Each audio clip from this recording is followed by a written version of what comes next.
stop and smell the flowers if you like to climb the trees. Hello and welcome back to the Beautiful Things channel. Thank you for joining me for another simple quick crochet tutorial. Today I'm going to show you how to make worry worms. Now worry worms are a new craze. They're really cute, very sweet, and they have a couple of purposes. The first being that they are supposed to help relieve anxiety because they're really good for fiddling with.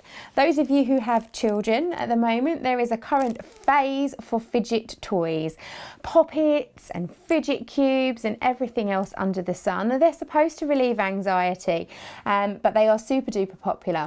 And worry worms are super springy, super wiggly, and really enjoyable to fiddle with. So therefore reducing anxiety and relieving tension.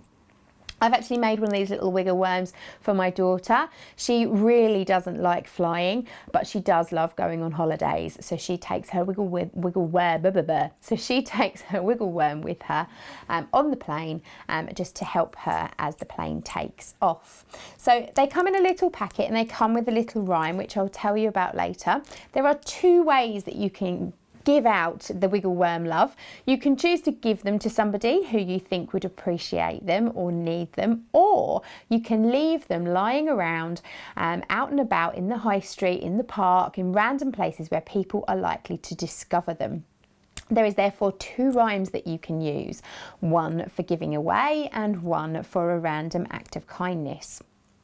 Now, because these are designed to reduce anxiety first and foremost, I've done this tutorial as a free of charge tutorial for YouTube. However, I would really appreciate it if you would give a donation, no matter how small, to Mind, the mental health charity. It's a charity very close to my heart and one that we have raised funds for here at Beautiful Things for many years. So there is a link down in the description that you can click to go and make your donation. Now, let's get started. Let's learn how to make worry worms. So let me tell you what you're going to need. First of all, a cup of tea, that's essential. You're going to want a 4mm crochet hook and some scraps of double knit yarn. I'm going to do a little green one, I think, for you today. So I'll pop that to one side. You are going to want some googly eyes. Obviously they're essential, and some good tacky glue to stick the googly eyes on with. Now you could use a glue gun or alternatively I like this Hi Tack all-purpose very sticky glue. It dries very quickly and it's nice and easy to use. And then to make up the packaging for your worm, you want to get some nice little clear plastic bags, some little sealable bags, little gift bags, a Pritt stick. You're going to print off your sheet of little worry worm verses, and you want some coloured card. Now the worry worm verses are great. There's two different verses that you can put with them. The first one says, "I'm a little worry worm, keep me near and squeeze me tight. Tell me all your worries and I will make it all right." And the second one says, "I'm not lost, I'm just alone.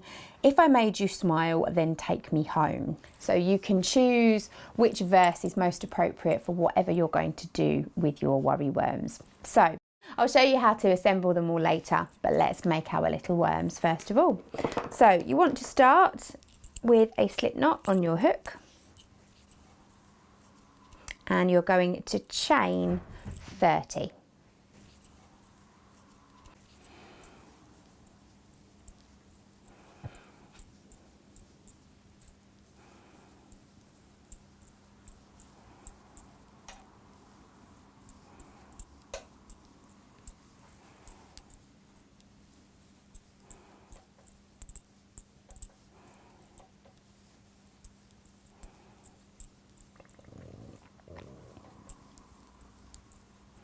There we go. So we've got a nice chain of 30, and we're going to be working in the second chain from the hook. So it's not the chain where the loop that's on our hook is coming out, it's the next one along. And we're going to place 4 double crochets into that stitch. So I should say that this is UK term double crochet. So if you are used to American terms, you want to be doing single crochet. So we're going to put 4 double crochets into that exact same stitch. And we're going to carry on doing that all the way along the chain, just placing 4 double crochets into each stitch as we go. But you do have to be careful. You have to be careful that your chain doesn't twist. Now, in saying that, the work that you are creating will twist up. It will spiral. But you need to make sure that you keep the foundation chain nice and flat. You can see already it just did a little kink there, and what I've already crocheted kind of started to curl up to create our worm's body. But I'm being very careful to make sure that my starting chain is staying nice and flat and straight. So this bit is actually super fiddly. As anyone who's been crocheting for a long while will know, working into the foundation chain of anything isn't the easiest, but it's so worth it. So I'm going to carry on adding 4 double crochets into each stitch all the way along my foundation chain, but I'm going to stop when I have 1 stitch left to work into. So take your time. You might need to manually readjust as that spiral starts to take form. Let it do its thing, let it twist up, and make sure that you don't twist that foundation chain. I'll see you back at the start.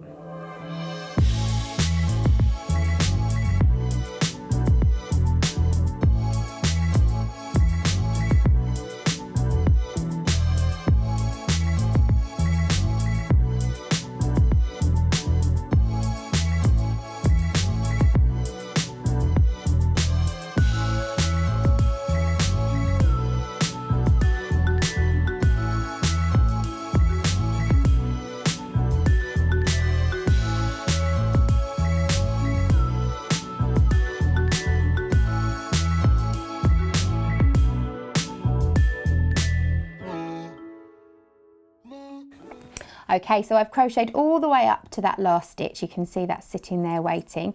You can see it looks really nicely spiraled here, but it looks like it's gone a little bit out of control here. It hasn't, because I was very, very careful not to twist the chain. And because I knew I hadn't twisted it, I've carried on. But what I'm going to do, I'm just going to pull my hook out, leave a nice long loop so it doesn't come undone. And I can then just carefully twist my spiral. You can see what direction it wants to go in, and you can just twist it up and just let it sort itself out. There we go. So we've got a twist here that's doing something it shouldn't. There we go, that's where it's all started to go wrong. You just need to work out where the twist twisted. There we go.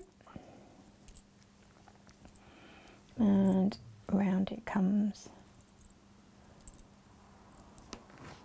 There we've got one spirally body. These are great. So once we've done that, that's our body finished. We now need to create the head, and that's really very simple. It's all created in that very last chain. So you're going to put your hook back in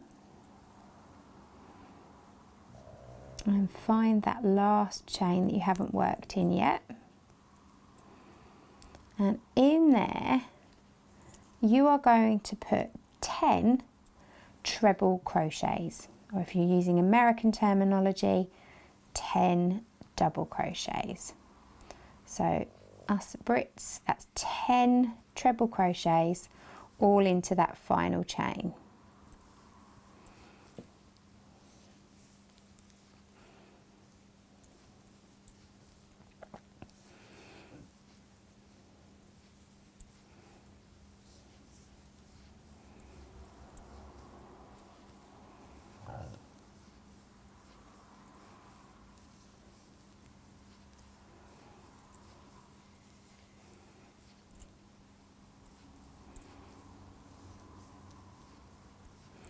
There we go, that's 10.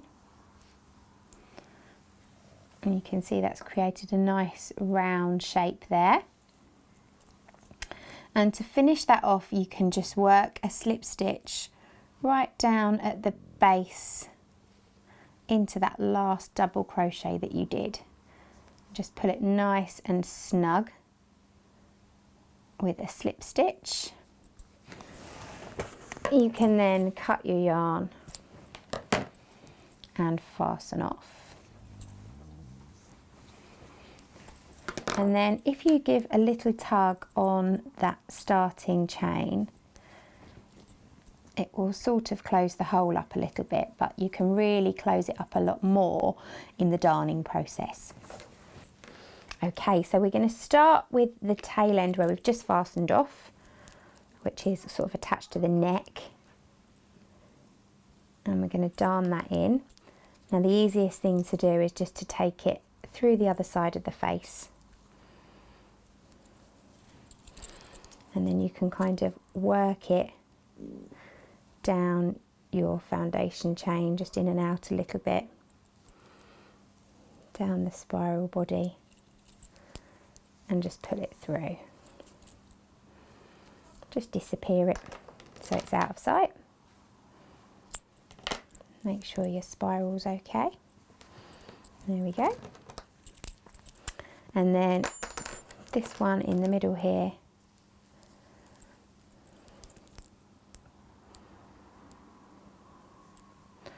I like to just take it through the little channel that's been created by your stitches. And if you take it all the way through that little channel, it will work a bit like a draw cord. And you can give it a little tug, and it will close that hole up a little tighter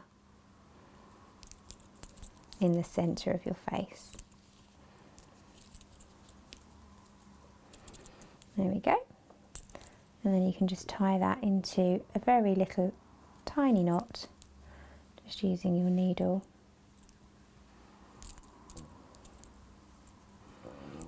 And again, I just like to pass it down into the neck, and we can snip it away. So there's our little worm. You can decide which side you want to be the front of your face and which side you want to be the back. And you're going to take two little googly eyes. Find a couple that are the right size.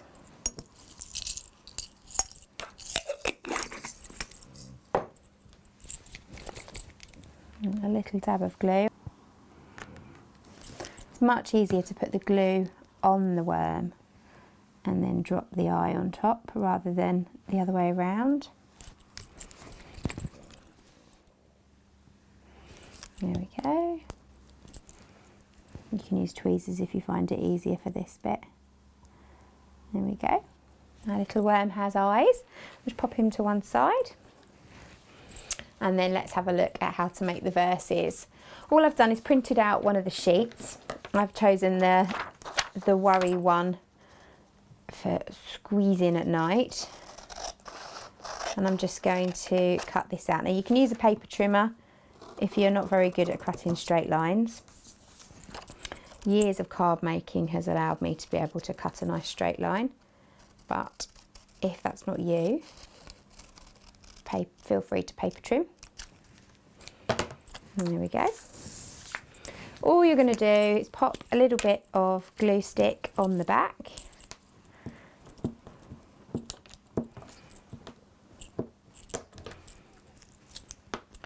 Pick it up and mat it onto your piece of coloured card, leaving a nice little border around the outside edge. And then again, you can use a paper cutter to do this if you prefer. I'm just going to do it by hand and by eye. You're just going to cut all the way around, leaving the same sized border all the way around the edge. So you've got a little verse there on a card, nice and sturdy. And then you can just take your little bag pop your little message in, pop your little worm in. Obviously do wait until his eyes are nice and dry. I'm not doing that, but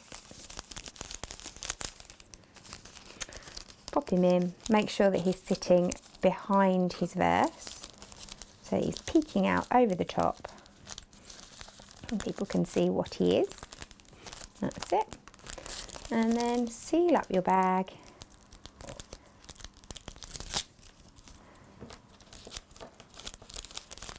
And he's then ready to be gifted or left in a random place for somebody to discover. So I hope you really enjoyed this tutorial. It's nice and simple, super quick, and I'm looking forward to seeing all your little worry worms being found out and about in the wild or being given to good homes of people that need them and can use them. Like I mentioned at the start of the tutorial, there is a link down below to make a donation to Mind, the mental health charity. If you've enjoyed this tutorial, I'd really appreciate it if you click the link. Thanks for watching. Bye!